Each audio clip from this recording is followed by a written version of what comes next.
Here at the retreat this week, we've been honored to meet with Vincent and Felicia Campbell. They're doing a great job in the Atlanta area, and just so honored that you guys would come. Grateful to be a part of invited. this. Yeah. What would you say would maybe be the highlight for you guys of this retreat? For me, starting with you and Sue, the authenticity, just the transparency and realness of the ones that are pouring into us. Sometimes I've found that I've gone into some environments and people are not necessarily as authentic as I would like for them to be. And so when they're pouring into you, you're wondering, is there something that they're withholding?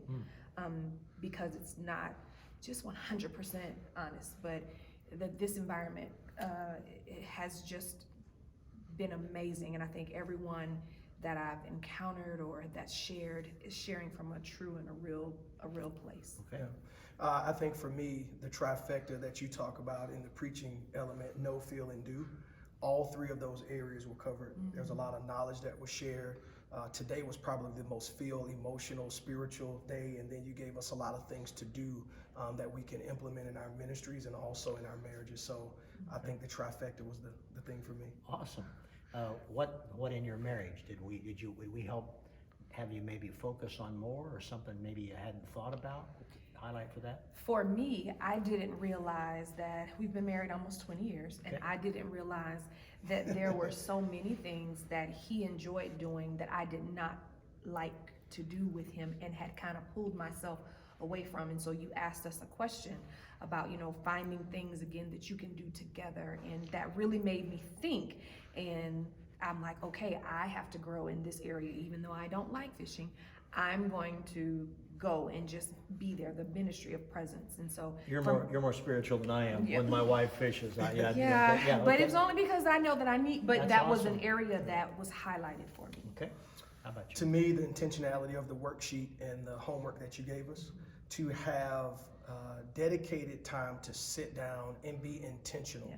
I think a lot of times as pastors, we have a ton of meetings and we're looking at budgets and we're talking about children's ministry and we can definitely meet and talk about our family and our two girls and all of these things, but I think sometimes the marriage gets the leftovers. Okay. But when it's carved out, that it's intentional, and to see where we are, the health of where we are, her perspective, my perspective, some things that we need to do, and we made some adjustments, so we come out better than we came. Good. Any ministry highlight for you that we threw out about maybe how to take your church to the next level?